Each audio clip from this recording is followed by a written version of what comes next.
The following program is a supplement to the operator manual, which came with your mixer. If you have any question concerning your mixer, please refer to your manual. The Legacy 80-quart mixer is a heavy-duty mixer, which features a 3-horsepower motor, digital smart timer, and power bowl lift as standard equipment. The Legacy 140-quart mixer is a heavy-duty mixer, which features a 5-horsepower motor, digital smart timer, and power bowl lift as standard equipment. Both models have 4 mix speeds and a stir speed. A variety of agitators, bowls, and accessories are available. These are described in a separate Use and Applications Handbook, which is furnished on the Legacy Mixer Operator Training CD provided with each mixer.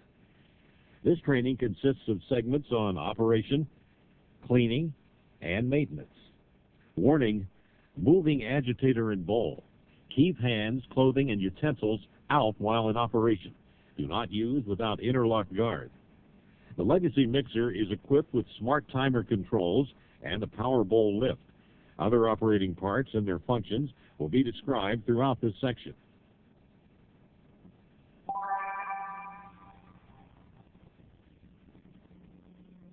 The wire cage must be in position or the mixer will not operate. The bowl must stay in the lock position on the bowl support or the mixer will not operate. If the bowl support is not all the way up in the mix position, the mixer will not operate unless the start button is pressed and held. The mixer will then operate only in stir speed. Let's take a look at the standard controls. This button starts the mixer. This button stops the mixer. This is the speed selector. The mix speed selected is displayed here. This is the time selector. The mixing time is displayed here.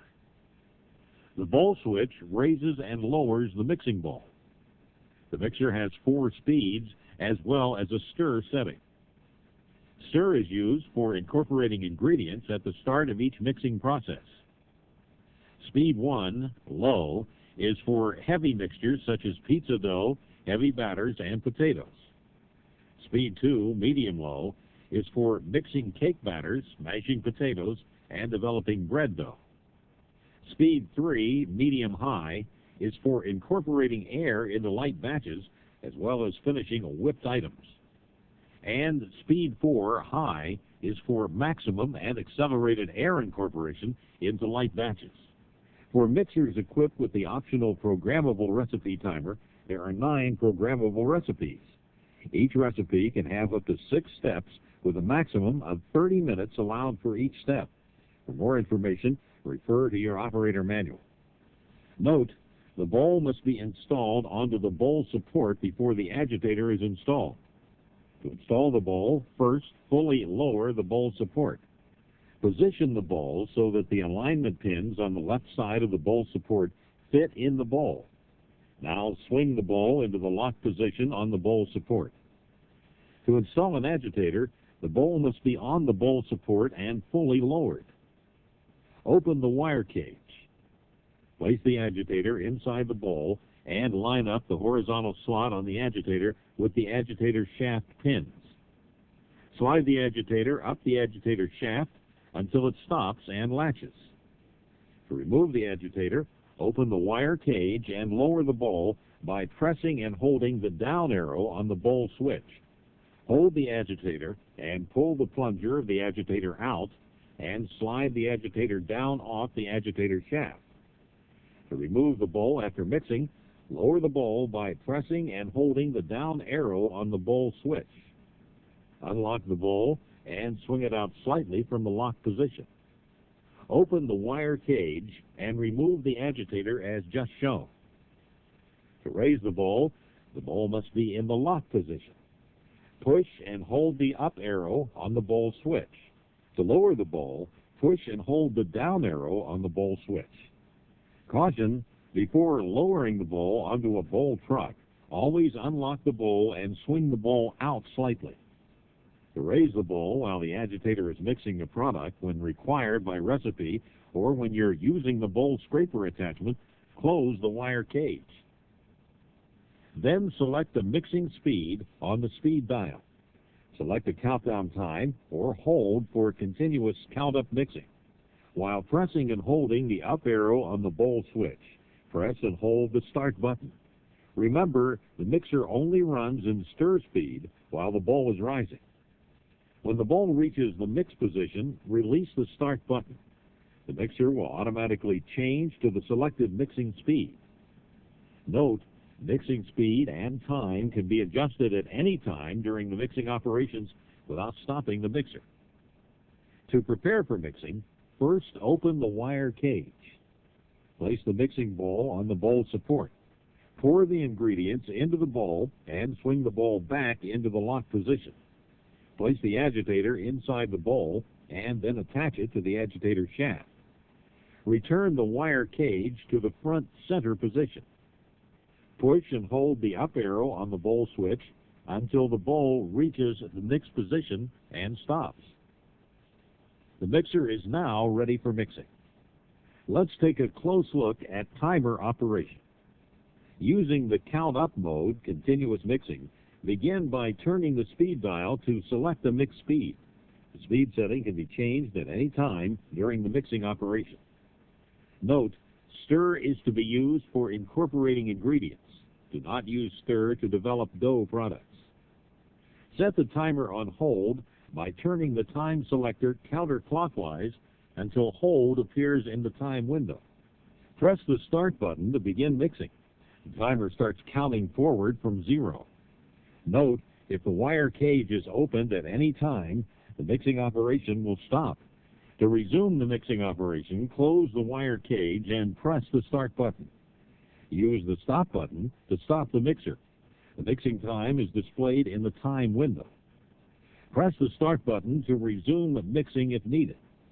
Note, when the timer reaches 50 minutes, it will roll over to 0001 and continue counting until the stop button is pressed.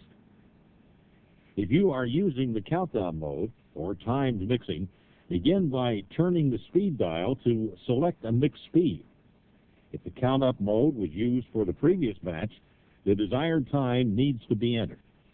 If the countdown mode was used for the previous batch, the previous time will be displayed.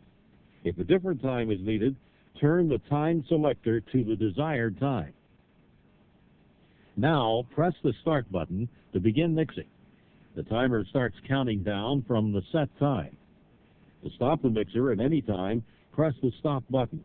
To resume mixing, press the start button. For example, let's say the mixer is started at speed 1 for 30 seconds and is stopped after 10 seconds. Pressing the start button will resume the mixing operation. If the mixer is stopped and a new time setting is entered, pressing the start button saves the new time setting on the current speed selection. For example, the mixer is started at speed 1 for 30 seconds and is stopped after 10 seconds.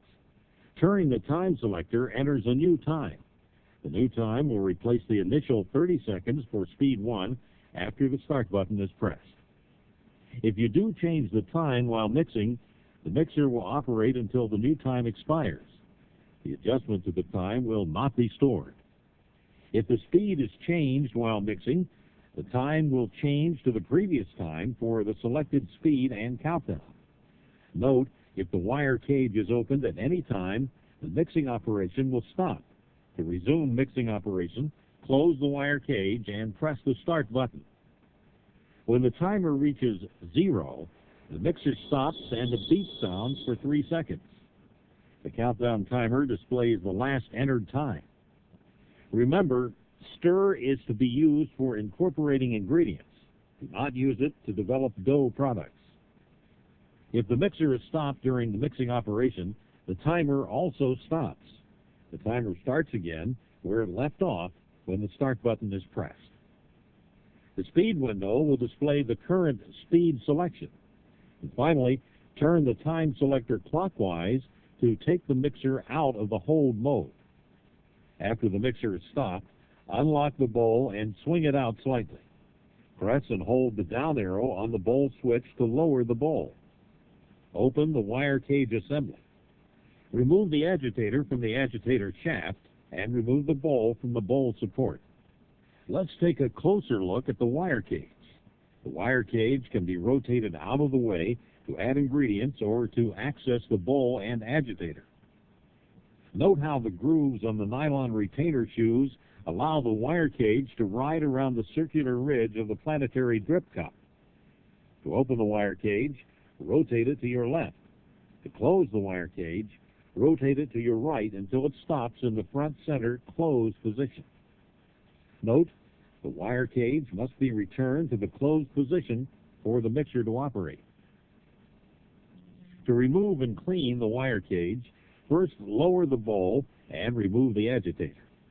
While holding the wire cage securely with both hands, rotate it to your left until the front center retainer shoe reaches the gap in the circular ridge of the planetary drip cup. Lower the front of the wire cage and move the wire cage slightly to the rear so the rear retainer shoes clear the ridge of the drip cup. The wire cage can now be removed.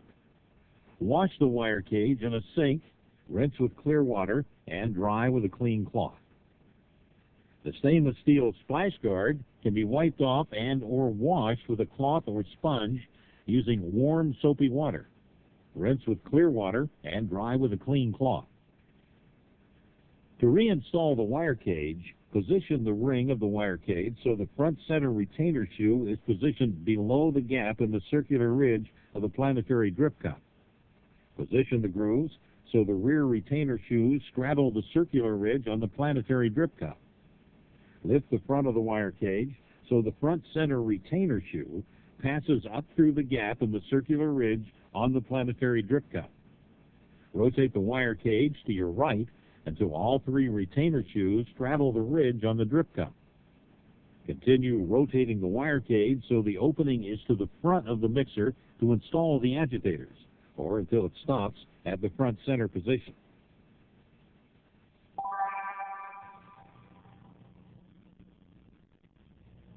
Warning, disconnect the electrical power to the machine and follow lockout-tagout procedures. New mixer bowls and accessories such as beaters, whips, and dough arms should be thoroughly washed with hot water and a mild soap solution, rinsed with a mild soda or vinegar solution, and thoroughly rinsed with clear water before being used. This cleaning procedure should also be followed for bowls and agitators before whipping egg whites or whole eggs. The mixer should be thoroughly cleaned daily. Do not use a hose to clean the mixer. It should be washed with a clean, damp cloth. The base allows ample room for cleaning under the mixer. The apron may be removed for cleaning by loosening the thumb screws. The drip cup splash guard assembly should be removed periodically and wiped clean.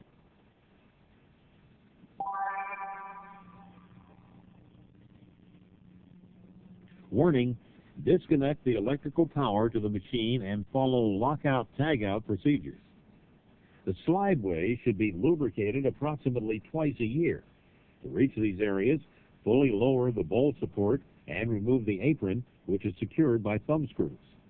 Wipe a thin coat of Blooper Plate 630 AA on the bowl pan area of the bowl supports and on each slideway. Install the apron. Occasionally, the planetary seal may become dry and begin to squeak. To correct this, work a little mineral oil under the lip of the seal.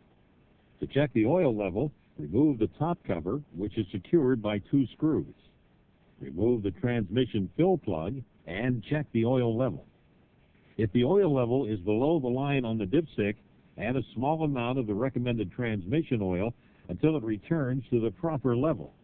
Do not overfill the transmission, as leakage may result.